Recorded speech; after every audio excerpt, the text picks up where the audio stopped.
Dans cette vidéo, je vais te montrer comment faire un assemblage configurable, voire même intelligent, qu'on va pouvoir modifier simplement à l'aide d'un fichier texte. Le modèle va s'ajuster automatiquement. Dans un premier temps, il va falloir tout simplement se créer un nouvel assemblage. À l'intérieur de l'assemblage, on va intégrer ce qu'on appelle une enveloppe. Okay? Vous voyez ici, ça c'est un panneau là, dans lequel j'ai mes pièces que j'ai déjà un peu montées pour aller un peu plus rapidement, étant donné que ça peut rapidement prendre beaucoup de temps à faire ce type d'assemblage-là qui est modélisable, intelligent et configurable. Donc, bref, j'insère mon enveloppe. Ça va être comme mon enveloppe, ça va être comme la base de tout. Je dirais que c'est elle qui va servir de référence là, pour les dimensions et tout ça, lorsqu'on va faire des équations plus tard. Je vous en reparlerai rendu là. OK, donc là, ce qu'il faut faire, dans un premier temps, on crée une enveloppe, on l'insère. Par la suite, même chose, on va insérer des nouveaux composants. À l'intérieur des composants, on va mettre tout en référence sur les plans centraux, principalement, mais aussi sur l'enveloppe. OK? Donc, comme exemple ici, je vais la mettre flottante. Là, je vais aller chercher son plan. Donc, je vais contraindre ça avec plan de droit comme ça. Par la suite, je vais mettre le plan. Ils ne sont pas faits du tout sur le même plan. Donc, je vais y aller comme ceci. Puis le reste, parce que tantôt, je vais vouloir dire, exemple, c'est quoi la hauteur et tout ça. Donc, ça va être vraiment la hauteur basée sur l'enveloppe, comme je vous disais. Donc, on va aller là à côté. Donc, le déposer directement sur l'enveloppe. Une fois que toutes vos pièces sont insérées puis positionnées selon les plans, ou du moins où est-ce que vous trouvez ça le plus logique de le faire, on va aller jouer dans le contexte des pièces. OK? Donc, c'est là que je vais dire le plaisir commence. Puis, au niveau du positionnement, ça, je ne le dirai jamais assez. C'est important aussi d'y aller beaucoup avec les plans parce qu'étant donné qu'on met des pièces en contexte, si on y va avec, exemple, la ligne ici, est distante de elle, ça risque de créer des problèmes. Le plus possible, utilisez vos plans, mais vous allez avoir des essais-erreurs, c'est inévitable. Donc, je vais isoler les deux composants ici pour être sûr de bien les voir. OK. Désolé, ça a comme un peu gelé. Donc, ce que je vais faire, je vais tout simplement aller dans ma pièce. Je vais l'éditer. Donc là, ça m'amène dans mon esquisse. Moi, dans mon cas ici, j'aurais pu mettre une distance, quelque chose comme ça. Ça va être colinéaire ici, colinéaire là, parce que quand je vais modifier, en fait, mon enveloppe, la grandeur de mon enveloppe, ça va modifier mon dessus. OK? Donc ça, c'est la première chose. Là, rendu ici, je vais en avoir besoin pour la suite. Je vous conseille de créer ce qu'on appelle une variable globale. OK? Pour ce faire, vous allez dans l'équation. Si jamais ils ne sont pas les équations, faites le bouton de droit ici, objet caché dans l'arbre, et puis vous allez avoir l'équation qui va apparaître ici. Mais moi, dans mon cas, il est ici. Donc, je vais aller dans le gestionnaire des équations. Là, je l'avais fait tantôt comme démo, mais j'ai marqué épaisseur du bois. Mais en fait, une variable globale, c'est ce qu'on... dans le fond, c'est comme une donnée qu'on va lui donner un chiffre, mais elle n'est pas liée à rien pour l'instant.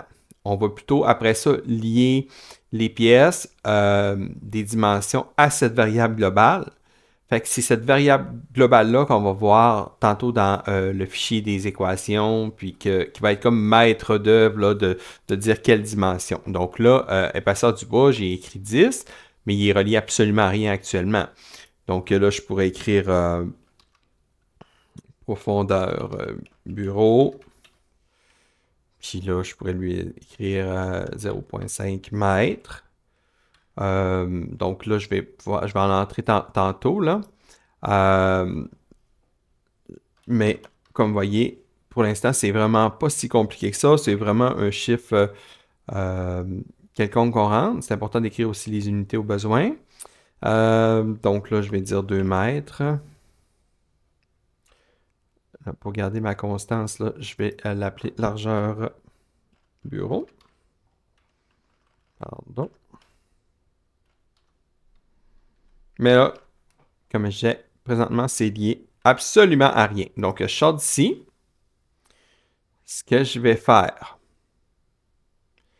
là, ici, je suis rentré dedans. J'ai mis celle-ci en contexte avec mon enveloppe, mais l'épaisseur n'est pas encore liée. Donc, à ce moment-là, je vais cliquer. Là, j'ai double-cliqué pour en fait voir l'épaisseur de ici. OK. Là, je suis en lecture seule. Cotation, lecture seule. Je vais l'enlever. Je ne sais pas trop pourquoi j'étais en lecture seule. Donc, là, je double-clique sur l'équation. Pas sur l'équation, pardon, sur la cotation de l'épaisseur qui était de ma pièce. Donc là, à ce moment-là, je vais lui dire égal. Puis, vous allez voir, il y a des fonctions, on pourrait mesurer, on pourrait essayer de faire une équation. Dans ce cas-ci, je vais lui dire épaisseur du bois. Donc là, à ce moment-là, la largeur là, de ma pièce va toujours être ce que je vais décider comme variable globale, l'épaisseur du bois. Donc à ce moment-là, même chose ici. Vous voyez, j'ai ma pièce. Elle est encore à 20. Ah, là, je ne sais pas pourquoi mes cotes sont en lecture seule, mais peu importe. Ils ne sont pas en lecture seule. Mais là, j'ai joué beaucoup dans mon modèle, je dirais, là, donc ça peut arriver là, que ça crée quelques problèmes. Donc, je fais égal, même chose, variable globale, épaisseur du bois, mais je préfère épaisseur du bois fois 1.5 ou quelque chose comme ça. Je peux lui donner diverses variables. Je pourrais dire épaisseur du bois plus, ou exemple, longueur divisé par 15. Donc, on choisit complètement. Comme je vais vous donner un exemple. Ici, vous voyez, je veux pas avoir de conflit tantôt. Donc, à ce moment-là, lui, il ne faut pas que je lui donne la même longueur que j'ai donnée à celle-ci, parce que celle-ci, elle vient vraiment s'accoter sur le coin-là, alors que celle-ci, elle va s'arrêter à l'intérieur du bois. Donc, vous voyez ce que je veux dire, je suppose. Donc là, je vais double-cliquer sur cette cote-là. Bien entendu, j'ai le même problème pour toutes mes cotes. J'ai modifié mon modèle, fait que là, je suis encore en lecture seule. Mais on recommence. Donc, je vais lui dire égal. Là, dans mon cas, ça va être largeur du bureau.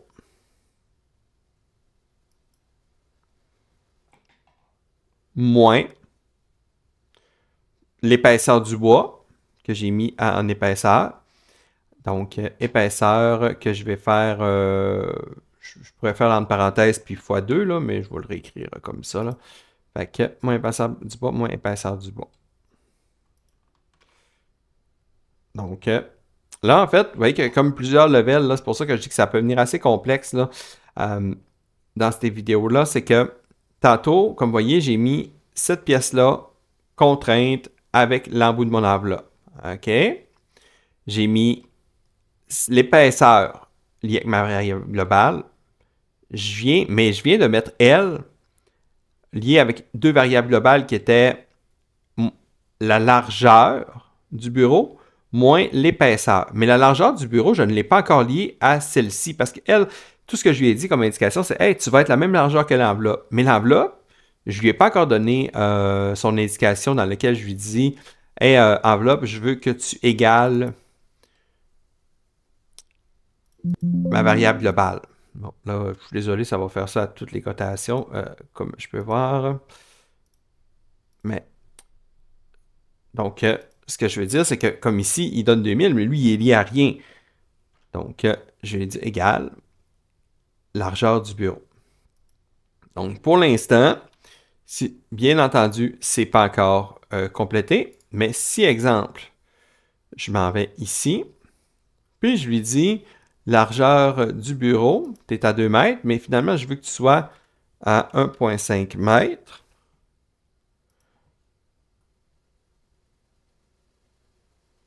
On va déjà avoir quelque chose qui va être modifié. OK? Donc, si je regarde ici, j'ai 1500 mm, donc 1,5 m. Ici, vous voyez, elle vient s'accoter directement ici. J'ai pas de débordement. Ici, même chose. Vous voyez. Là, présentement, j'ai un petit problème ici. Mais en fait, celle-là, c'est que je ne l'ai pas encore mis en contexte. Donc, ça va être un peu le même principe. Je vais l'éditer.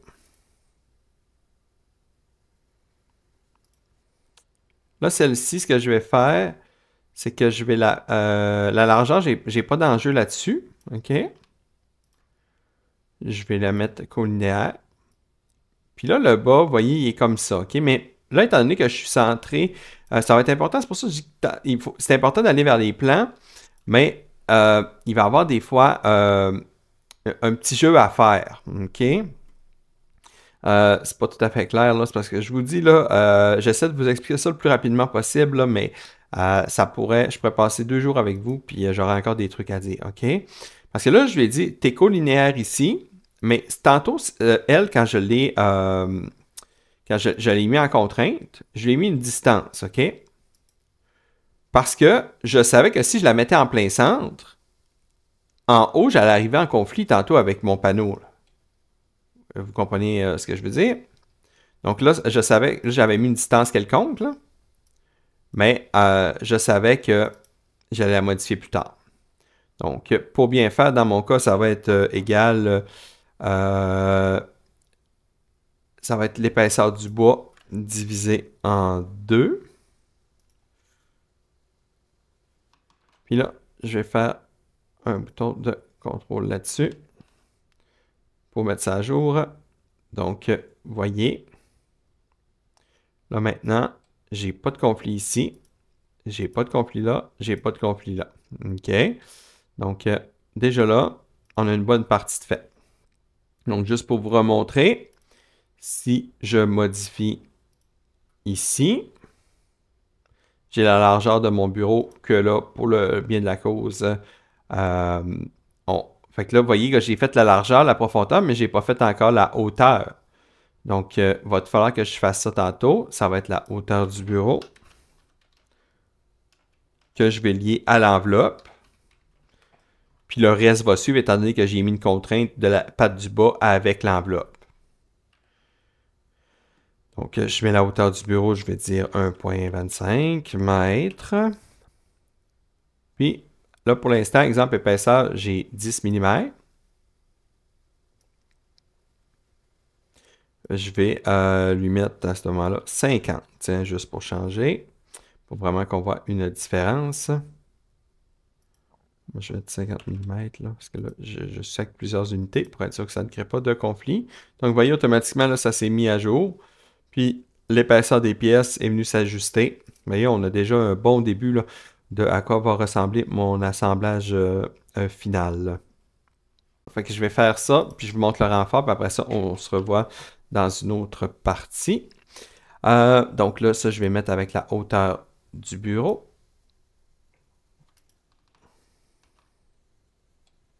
Donc, vous voyez, ça vient de s'ajuster automatiquement. J'ai pas de dépassement en bas. Puis, exemple, l'épaisseur ici, lui, j'ai cette pièce-ci que, oui, elle est déjà faite en longueur. On l'a ajouté tantôt avec cette équation-ci. Mais la hauteur, puis l'épaisseur, elle, n'est pas reliée encore. Elle est encore à 30. Donc, elle, je pourrais lui dire que moi, le renfort, je veux que ça soit, à ce moment-là, l'épaisseur du bois. Mais ma règle de base, ça va être épaisseur du bois fois 2. Donc, lui, il va se mettre tout le temps à jour avec l'équation. Donc, si j'ai à ce moment-là 50 comme épaisseur, lui, il va mettre, comme vous voyez, là, j'ai 100. OK? Pour la hauteur, même chose, je pourrais lui rajouter une règle quelconque. Je pourrais des fois utiliser même 2 variables.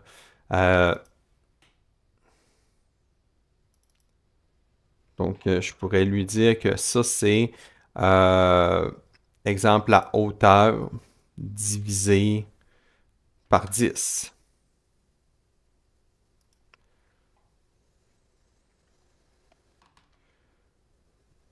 Tiens, ça va être ça, à ce moment-là, la hauteur.